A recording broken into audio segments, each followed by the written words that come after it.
रात का अंधेरा चारों ओर फैल चुका था। चांद की हल्की रोशनी घने जंगल के बीच से छनकर जमीन पर पड़ रही थी। यह जंगल, जिसे लोग कालवन के नाम से जानते थे, अपने रहस्यों और खतरनाक घटनाओं के लिए कुख्यात था। कोई भी इंसान रात के समय इस जंगल में जाने की हिम्मत नहीं करता था।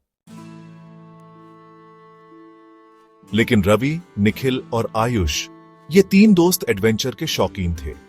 वे सुन चुके थे कि जंगल के बीचों बीच एक पुराना खंडहर है जहां रहस्यमयी घटनाएं होती हैं। लोगों का कहना था कि वहां जाने वाला कोई भी इंसान वापस नहीं लौटता। लेकिन इन कहानियों को सिर्फ अफवाह समझकर तीनों दोस्तों ने जंगल में जाने की योजना बनाई। तीनों दोस्त अगले दिन दोपहर में जंगल की ओर निकल पड़े। उनके पास टॉर्च, कैमरा और कुछ खाने पीने का सामान था। जैसे जैसे वे जंगल में आगे बढ़ रहे थे, माहौल डरावना होता जा रहा था। पेड़ों की सरसराहट, पक्षियों की अजीब आवाजें और कहीं कहीं से आती अनजानी सरगोशियां माहौल को और रहस्यमयी बना रही थीं। कुछ दूर चलने के बाद उन्हें एक पुराना टूटा हुआ पुल मिला। पुल के उस पार ही वह खंडहर था। निखिल ने कैमरा ऑन कर दिया और तीनों ने पुल पार करना शुरू किया। पुल बेहद कमजोर था और जैसे ही वे बीच में पहुंचे, जोर की हवा चली और पेड़ों की टहनियां अजीब तरह से हिलने लगी। ऐसा लगा जैसे कोई उन्हें वहां से भागने का इशारा कर रहा हो। किसी तरह पुल पार कर वे खंडहर तक पहुंचे। खंडहर बेहद डरावना लग रहा था। टूटी फूटी दीवारें, जमीन पर बिखरे पत्थर और अजीब सी गंध, चारों ओर एक सन्नाटा पसरा हुआ था। अचानक रवि को एक दरवाजा दिखा जो आधा खुला था। अंदर झांकते ही उन्हें जमीन पर किसी के खरोंच के निशान दिखे, मानो कोई घसीटा गया हो। तभी पीछे से एक अजीब सी फुसफुसाहट सुनाई दी, भाग जाओ। तीनों के रोंगटे खड़े हो गए। वे पलट कर देखने लगे, लेकिन वहां कोई नहीं था। निखिल ने हिम्मत करके कैमरा उठाया और अंदर जाने का इशारा किया। जैसे ही वे अंदर गए, हवा और ठंडी हो गई। अचानक दरवाजा जोर से बंद हो गया। अब वे खंडहर के अंदर फंस चुके थे। अंदर अंधेरा था, बस टॉर्च की रोशनी ही सहारा थी।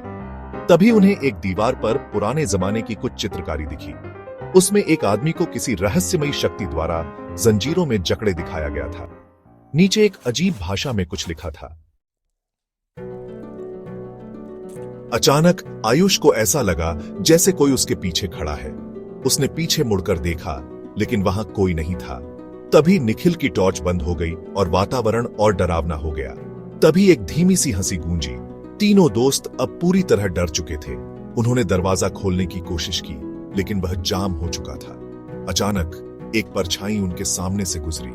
यह कोई इंसान नहीं था, बल्कि एक भयानक आकृति थी, जिसकी आंखें सुर्ख लाल थीं और शरीर काले धुएं से बना था। अब डर अपने चरम पर था। तभी आकृति हवा में उठी और जोर से चिल्लाई, तुम यहां क्यों आए हो? रावी, तुम कौन हो? वह आकृति जमीन पर उतर आई और उसकी आवाज अब और गहरी हो गई। यह जंगल मेरा है। जो भी यहां आया वो जिंदा नहीं बचा। आकृति तेजी से उनकी ओर बढ़ने लगी। तीनों दोस्त चिल्लाते हुए पीछे हटे। तभी निखिल का हाथ दीवार पर लगे एक पुराने मंत्र लेख पर पड़ा। उसने झट से अपनी टॉर्च उस पर डाली और वहां लिखे शब्द जोर से पढ़ने लगा, एयूएम नमः परित्राणाय कालवन आत्मानम रक्षा। जैसे ही निखिल ने यह मंत्र पढ़ा, वह आकृति दर्द से चिल्लाने लगी। उसकी लाल आंखें काली पड़ने लगीं और देखते ही देखते वह धुएं में बदल कर गायब हो गई। अचानक दरवाजा अपने आप खुल गया। तीनों दोस्त तेजी से बाहर भागे। बाहर आते ही उन्हें महसूस हुआ कि जंगल में अब हल्की रोशनी थी और अजीब आवाजें भी बंद हो गई थीं। वे बिना रुके दौड़ते हुए जंगल के बाहर निकले। जैसे ही वे गांव पहुंचे, उन्होंने वहां के बुजुर्गों से इस घटना का जिक्र किया। एक बूढ़े आदमी ने कहा, तुम्हें नहीं पता बेटा, वह आत्मा कई सालों से इस जंगल में भटक रही है। जो भी वहां गया वह कभी लौटकर नहीं आया। लेकिन तुम लोगों ने जो मंत्र पढ़ा, वह इस जंगल की रक्षा करने वाला था। शायद इसी वजह से तुम लोग बच गए।